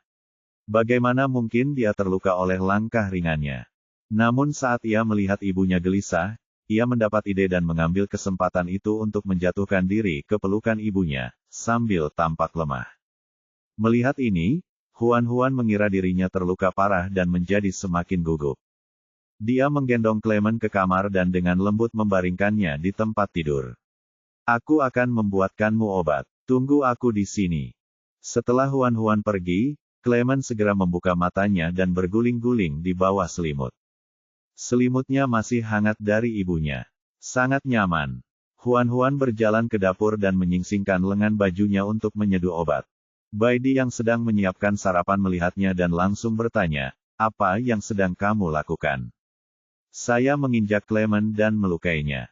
Saya ingin membuatkannya obat. Baidi terkejut. Kau berhasil melukai Clement. Huan bertanya, Clement sangat kecil. Bukankah wajar jika dia terluka setelah aku menginjaknya? Jangan lupa dia ular piton pemakan surga. Dengan tubuhnya, dia mungkin tidak akan terluka bahkan jika kamu memotongnya dengan pisau, apalagi menginjaknya. Huan masih sangat ragu-ragu. Tapi dia terlihat sangat tidak nyaman sekarang. Itu tipu muslihat melukai diri sendiri. Suang Yun sering menggunakannya. Kenapa kamu masih tidak mengenalinya? Menurutku tidak. Dia hanya anak kecil. Kenapa dia begitu licik? Baidi tersenyum namun tidak berkata apa-apa. Dia kembali bekerja menyiapkan sarapan. Huan kembali ke kamar sambil membawa ramuan obat. Saat itu, Clement sedang berbaring tak bergerak di tempat tidur. Dia tampak sangat lemah. Clement, bangun dan minum obatnya. Clement mendongak lemah dan membuka mulutnya. Dia mengambil posisi makan. Huan menaruh mangkuk di depannya. Minumlah sendiri. Dia menatapnya dengan air mata di matanya. Huan berkata, apakah kamu masih berpura-pura menyedihkan? Clement memasang ekspresi polos yang berkata, aku tidak tahu apa-apa. Huan mencubit ujung ekornya. Apakah kamu masih berpura-pura denganku? Dia kurang lebih sudah menyadari bahwa si kecil ini pasti sedang menipunya. Melihat bahwa berpura-pura menyedihkan tidak ada gunanya lagi, dia hanya bisa patuh bangkit dan memasukkan kepalanya ke dalam mangkuk untuk menyesap obat. Pahit sekali. Dia hendak berhenti minum ketika mendengar ibunya berkata, jika kamu tidak menghabiskan semangkuk obat ini, jangan pernah berpikir untuk menyentuhku lagi. Clemens, apa lagi yang dapat dia lakukan? Dia hanya bisa meminumnya. Bab 850. Setelah meminum obat itu, Clement menjadi jauh lebih patuh. Awalnya dia mengganggu ibunya sebentar untuk menebus keintiman yang tidak didapatkannya kemarin. Kemudian, dia berinisiatif menyelinap ke lengan bajunya. Baidi datang mencari Huan, mengatakan bahwa para tetua dari asosiasi tetua ingin menemuinya. Mereka ingin menemuinya mengenai pembubaran ikatan tetua. Katakan pada mereka untuk menungguku di aula depan. Baidi meninggalkan kamar tidur untuk membawa para tetua ke aula depan. Duduklah. Huan akan segera datang. Setelah itu, Baidi berdiri di sampingnya. Tubuhnya yang tinggi ditutupi oleh baju besi logam, dan dia memancarkan aura dingin dan keras yang membuat orang menjauh. Para tetua ingin menyelidiki, tetapi melihat penampilannya yang dingin, tidak seorang pun berbicara. Mereka hanya bisa tunduk dan menunduk. Sesaat kemudian, Huan berjalan ke aula depan. Karena dia berada di dalam ruangan dan udaranya terlalu pengap untuk memakai topi berkerudung, dia tidak memakainya. Dia hanya mengenakan kerudung salju di wajahnya. Meski begitu, matanya sangat indah. Saat para tetua melihatnya, mereka tanpa sadar tertarik pada matanya. Mereka duduk di sana dengan linglung, bahkan lupa untuk berdiri dan membungkuk. Setelah Huan duduk, tidak ada seorang pun yang bereaksi. Baidi tidak punya pilihan selain melepaskan auranya. Udara tiba-tiba menjadi menindas. Hati para tetua bergetar di bawah tekanan, dan mereka tiba-tiba tersadar. Seolah terbangun dari mimpi, mereka segera bangkit dan membungkuk. Salam, Nabi. Huan berkata, duduklah dan bicara. Para tetua mengambil tempat duduk mereka satu demi satu. P alfa PD alfa petik terbalik nonu 1 petik terbalik SOM karena tidak ada kursi atau bangku di kuil 10.000 binatang buas, semua orang duduk di lantai. Lantainya terbuat dari batu halus dan dilapisi bantal katun tebal dan lembut. Duduk di atasnya tidak membuat tidak nyaman. Pada era ini, terlepas dari jenis kelamin, sebagian besar binatang mengenakan rok dari kulit binatang. Sejumlah kecil binatang dengan kondisi yang lebih baik akan membeli kain katun untuk dikenakan sendiri. Tetapi baik rok kulit binatang maupun pakaian katun, semuanya memiliki kesamaan. Mereka tidak memakai celana. Binatang tidak suka memakai celana. Mereka tidak memakai celana panjang, celana pendek, atau pakaian dalam. Ketika mereka duduk di lantai, mereka suka duduk bersila, jadi banyak di antara mereka yang terekspos. 8 tetua di depannya duduk bersila bersama. Tidak masalah jika rok mereka lebih panjang, tetapi beberapa dari mereka lebih pendek. Saat mereka duduk, rok mereka naik ke paha, memperlihatkan semua yang ada di baliknya. Huan hanya melihat sekilas dan merasa sangat buta. Dia terbatuk pelan. Duduk bersila terlalu lama tidak baik untuk tulang belakangmu. Kamu harus berlutut sepertiku. Para tetua tidak mengetahui tulang apa itu tulang belakang, namun karena Nabi mengatakan bahwa tidak baik duduk bersila, mereka pun segera mengubah posisi duduk dan berlutut bersama. Sekarang, mereka tidak lagi terekspos. Huan menghela napas panjang lega. Mengapa kau mencariku? Total ada 10 tetua dalam asosiasi tetua. Selain tetua pertama yang digantung di gerbang kota dan tetua kedua yang dikirim ke kuil Dewa Matahari untuk mengambil posisi, masih ada 8 tetua yang tersisa. Sekarang, ke-8 tetua itu ada di sini. Penatua ketiga menjadi wakilnya. Menghadapi pertanyaan Huan, semua orang memusatkan pandangan mereka pada tetua ketiga. Tetua ketiga senang diperlakukan seperti pemimpin. Dia menegakkan punggungnya dan menjelaskan niat mereka kali ini. Kudengar kau ingin membubarkan perkumpulan tetua. Kami di sini kali ini karena kami berharap kau tidak membubarkan perkumpulan ini karena kerja keras kami selama bertahun-tahun dan meninggalkan kami, para tetua, jalan keluar. Kata-kata ini tulus. Huan tersenyum. Jangan khawatir, bahkan jika asosiasi ini bubar, aku tidak akan memaksamu ke jalan buntu. Semua orang bingung. Huan berkata perlahan, aku punya misi yang sangat penting untukmu. Selama kamu berhasil, kamu akan mendapat hadiah besar. Tetua ketiga dengan cepat bertanya, apa misinya? Aku perlu membangun altar di berbagai kota dan suku binatang di benua binatang. Semakin banyak semakin baik. Akan lebih baik jika setiap suku dan kota binatang dapat memiliki altarnya sendiri. Skala altar ditetapkan sesuai dengan ukuran suku dan kota binatang. Kalian dapat berpisah, dan aku akan memberimu waktu 3 bulan. Mereka yang dapat membangun lebih dari 5 altar dapat memperoleh 100 kristal hijau. Pada akhirnya, orang yang membangun altar terbanyak tidak hanya akan memperoleh tambahan 50 kristal hijau, tetapi mereka juga dapat ditempatkan di posisi penting lagi. Mata para tetua itu berbinar. Bahkan bagi mereka, 100 kristal hijau itu banyak. Selain itu, orang yang membangun altar terbanyak dapat diberi kedudukan penting. Ini berarti bahwa bahkan tanpa asosiasi tetua, mereka masih dapat memperoleh kekuasaan dari Huan. Memikirkan hal ini, para tetua pun setuju satu persatu. Mereka ingin menunjukkan bahwa mereka pasti bisa menyelesaikan misi yang ditetapkan oleh Sang Nabi. Agar dapat memulai lebih awal, setelah para tetua meninggalkan Gunung Suci, mereka segera pulang untuk mengemasi barang bawaan mereka. Mereka ingin berangkat ke berbagai kota dan suku binatang sesegera mungkin. Setelah para tetua pergi, Huan terus merenungkan hadiah apa yang akan diberikan kepada teman-temannya. Dia memutuskan untuk menanam 4 pot bunga untuk Bai Di, Suang Yun, dan Sang Ye. Varietas bunga di setiap pot akan berbeda, dan karena ia memiliki ketertarikan alami dengan tanaman, bunga yang ia pelihara sendiri akan tumbuh dengan sangat cepat. 10 hari sudah lebih dari cukup. Dengan cara ini, keempat kondisi akan terpenuhi. Huan menjelajahi benih-benih di tempat itu dan akhirnya memilih bougainville, mawar, willow emas, dan bunga merah. Ia menaruh benih-benih itu ke dalam pot, lalu menggigit jarinya dan meneteskan setetes darah ke dalam setiap pot. Mereka segera berakar dan tumbuh dengan kecepatan yang terlihat. Dalam sekejap mata, mereka tumbuh menjadi bibit. Huan menyiraminya dengan hati-hati dan bergumam pelan, kamu harus tumbuh dengan cepat. Yang terbaik adalah jika bunganya mekar. Keempat bibit itu tampaknya merasakan antisipasinya dan berusaha semaksimal mungkin untuk tumbuh lebih tinggi. Keesokan paginya, ketika Huan datang untuk melihatnya, dia menyadari bahwa bunga-bunga itu sudah setinggi setengah meter. Bunga merah itu bahkan sudah membentuk kuncup bunga kecil. Huan sangat terkejut. Kalian semua pekerja keras. Pada saat ini, Jian Yi bergegas masuk dengan ekspresi agak serius. Nona Huan, sesuatu yang buruk telah terjadi. Huan segera meletakkan pot bunga di tangannya dan mengerutkan kening. Ada apa? Seorang penjaga baru saja melaporkan bahwa seseorang menculik tetua pertama.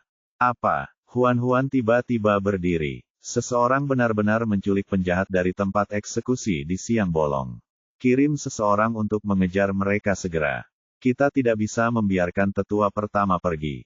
Kita harus melihatnya, hidup atau mati. Saya sudah mengirim orang untuk mengejar mereka, tetapi mereka sangat terampil. Orang-orang yang saya kirim tidak dapat mengejar mereka. Mendengar ini, Jian Yi menundukkan kepalanya dan tampak malu. Suang Yun tiba-tiba masuk. Aku akan mengejar mereka. Huan sangat ragu-ragu. Dia khawatir membiarkan Suang Yun pergi. Mengeksekusi tetua pertama adalah keputusan pertamamu setelah naik tahta. Jika kau membiarkannya lolos, itu sama saja dengan penghinaan bagimu. Bagaimana kau bisa menunjukkan kekuatanmu di hadapan para binatang buas di dunia di masa depan? Serahkan masalah ini padaku. Aku berjanji tidak akan membiarkan tetua pertama lolos hidup-hidup. Mendengar perkataannya, Huan hanya bisa mengangguk setuju. Baiklah, kalau begitu hati-hati di jalan. Cepatlah kembali. Saat kau kembali, aku akan memberimu hadiah. Baiklah.